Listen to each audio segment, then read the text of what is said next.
I think we are very fortunate at Louder New Homes that we have people in-house that can be very creative with floor plan design, especially even the house that we're in now. It's a corner lot. It's one of the most challenging lots to build on. The footprint was very small. We had to make adjustments to the plan. We made it work. Welcome to Start a Conversation, where we dive into real estate, community, and more. With over 25 years in the industry, building businesses and community involvement, I believe real estate is about more than transactions. It's about people, stories, and the places we call home. Let's start a conversation.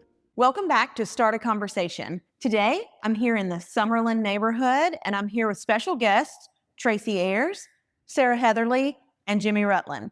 I'll let them introduce themselves now. I'll let you go first.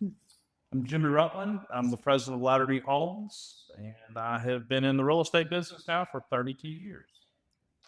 My name is Sarah Heatherly. I'm the vice president of development at Louder New Homes. I've been with the company for 5 years now. But you've been doing development work and construction work for Yes, I've been in the construction industry for going on almost 15 years now. Perfect. And Tracy? And I'm Tracy Ayers, and I'm a real estate agent at 360 Real Estate in Auburn, and I've now been in real estate for over 10 years. Yes, thank you so much. Today, we're going to jump into a conversation about new construction and how well that works when you bring in a local market expert to help you with that. How a project like Summerlin comes from raw land that a family had in their possession for a really long time to now, how many homes do we have in here? When we're finished, we'll end up having 52. 52 homes, and some things along the way that we'll talk about happen and how you pivot to incorporate what you can, such as the topo, into where and how you build a property. So I want to get started with Mr. Rutland about how important it is to go into a project like this, knowing that the end result is a built out 52 home neighborhood that is exceptionally beautiful, and what plays a part in that, and what are all the pieces and parts that you pull together? Well, the first part is finding the right people to help you find the property, help you analyze the market and what's needed. And a real estate professional like yourself or Tracy, it's very important. I don't ask my mechanic to assess my teeth. I ask my dentist. I don't ask my dentist to work on my carburetor in my truck. So it's very important to solicit the help of those professionals in that field. And in your experience in 32 years, you have seen new markets over your time. So does that translate when you're doing other new things in different areas as well? It does. Any market that you go in, especially if it's new and unfamiliar to you, certainly. Okay.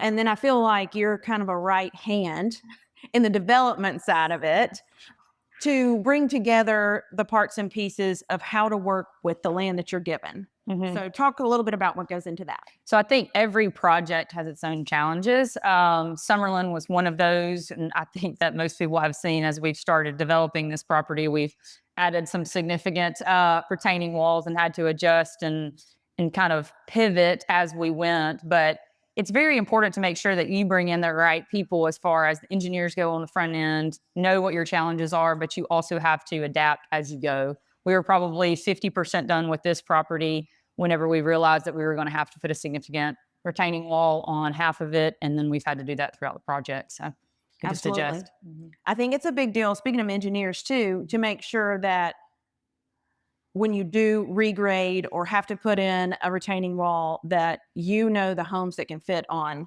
said lots. Correct. I think we are very fortunate at Louder New Homes that we have people in-house that can be very creative with floor plan design, especially even the house that we're in now. It's a corner lot. It's one of the most challenging lots to build on. The footprint was very small, so we had to make adjustments to the plan. We made it work. I mean, that's, I think, what makes it interesting. The job that we have day to day is different. You never know what you're going to have to, tackle. That's so true. Every day. Mm-hmm. That's so true. So how do you feel that maybe the municipalities that you go into play a part into how the development actually turns out as a whole? Sure. Well, every municipality that you work in, every market that you go in is a little bit different. For the most part, most of them have a growth mindset or desire, but yet it's not in my backyard mentality for those who are around that growth corridor or that area. So That's where it becomes, again, it's very important to have the right engineer, the right real estate professionals, the right team in general. Right. The whole team. I mean, So, from CAD drawings to put them on the lot Correct. to sales. So we'll Mhm. turn to Miss Tracy.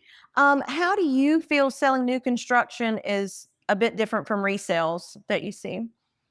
Well, for me, it's a little bit, I'm not going to say more fun, but it is fun to see something start on paper and then come to life. Yes. So that has been thrilling for me to be a part of. I love that. I love that.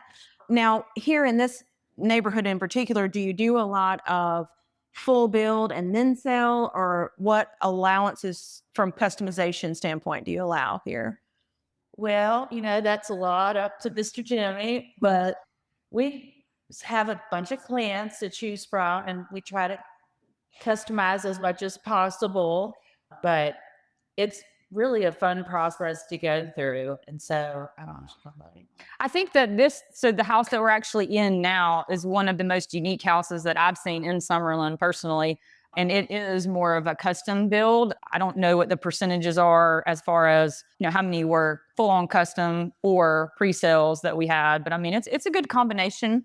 And as this development has progressed, things have changed, and we do see more and more people doing pre-sales in here and in customizing them when that allows. Absolutely. And I think that a project and a builder, it makes a huge difference if you start with a great plan, right? You offer a great plan. It can be built exactly the way, as the builder intended, or to have a little flexibility means a lot to the buyer. But I think that feeds into how you take the buyer by the hand through the process. Talk to us a little bit about that and how communication is a real important factor. Yes, there's a lot of communication, and Louder makes it so easy because we have a step by step process that we can show you the whole way. A lot of times it's happened that we've started off with a spec home here, and then someone comes in mid construction and then gets involved and finishes picking out the custom choices at the end. We've had that happen a lot. So that's why we haven't had many spec homes to sit in and do open houses because they end up coming in during the process Right. and then kind of customizing it to them at the end. Absolutely. Absolutely. So, what about organization? I feel like between the whole team that we've talked about, there has to be a lot of not just communication, but also organization. How do you feel that y'all are able to all stay on the same page? Well, I will say thank the Lord for my partner, April Coulter, who is the most organized human being in the world. And she, We all have our talents. We do. yes.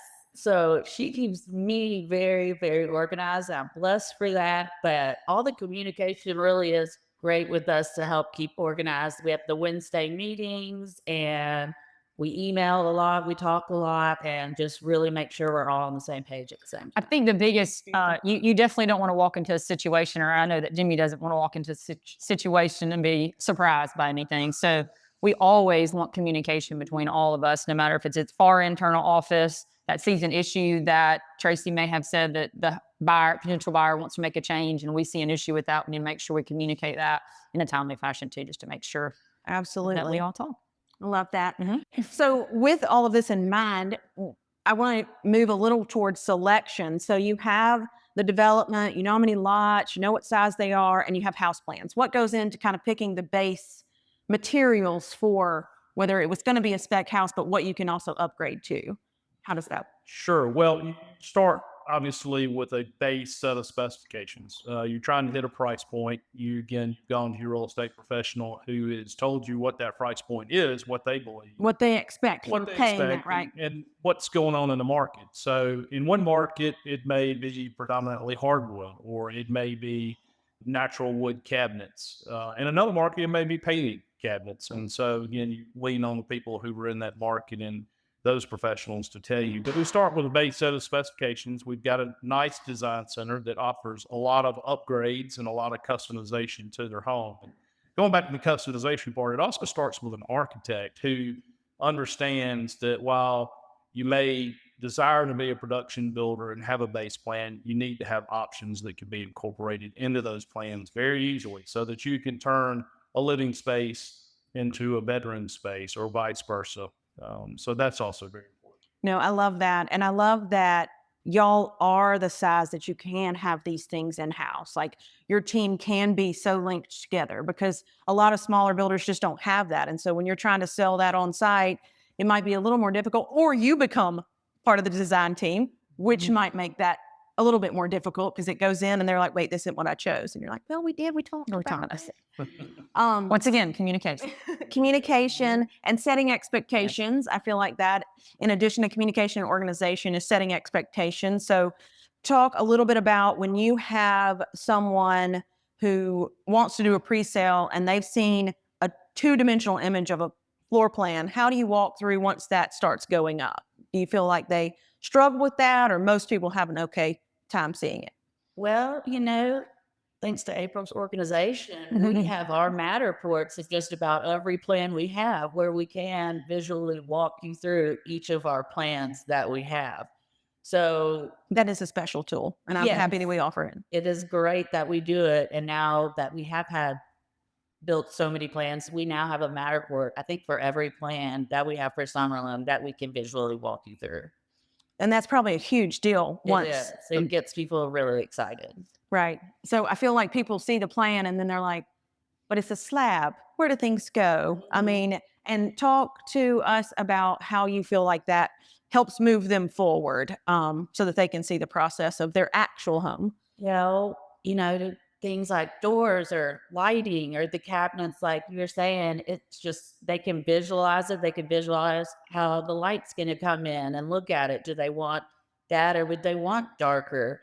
So it really does and has helped all of our people pick out selections and the floors, because people see Matterport and say, that's the floor we want. And so it really has helped with just everything. And they get really, really excited because they can see the vision. Absolutely. I love it. And from a standpoint of building and developing, I think that from my perspective, with a development of this magnitude, we really want to go into it with the end in mind, right? We knew going in that these houses in this location can sell for X.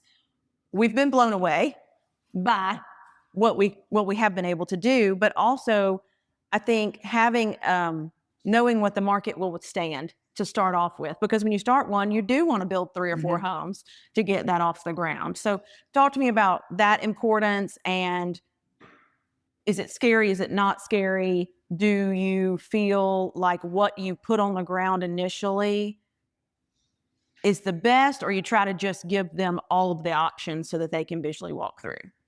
I think starting off with multiple options, whether it's bedroom count, living rooms, space, you need to offer several different options up front and show them what you can do. And then the market and the customers will tell you what they want and what you need to build. We started off in Summerlin with much smaller homes than what we're actually building now. And it was because the market was telling us, hey, you can build bigger, you can build more expensive, you can put more finishes into these homes. And so we are where we are today. So to me, I feel like that natural break of green space allowed 2 different price points in the neighborhood, and how that affected the layout and of this particular neighborhood. I'm sure you've dealt with that at others. I guess I would say we always think of challenges. We like to call them opportunities. So we used that natural barrier, even the required green space location, to have this transition between the smaller product and the larger product. And it actually flows really nicely with the topo of the property. And we felt like, that became something that, instead of being a challenge, was an opportunity to make something, diversify our products. I think that's great. It also allowed, in my opinion, from this market space to, while they didn't cost as much on the upfront, we've also had some people go into the front space first and transition to a higher price point, but stay in the same neighborhood. And I think that speaks volumes about the entire team, the sales team, the market team, the builder. I mean, I just feel like that's an amazing opportunity for that we've had here.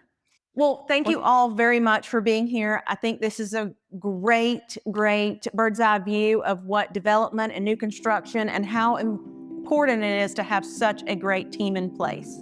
Thank you for joining us. Thanks for joining me on Start a Conversation. I hope today's discussion gave you insight, inspiration, or simply a new perspective on real estate, community, and the stories that connect us.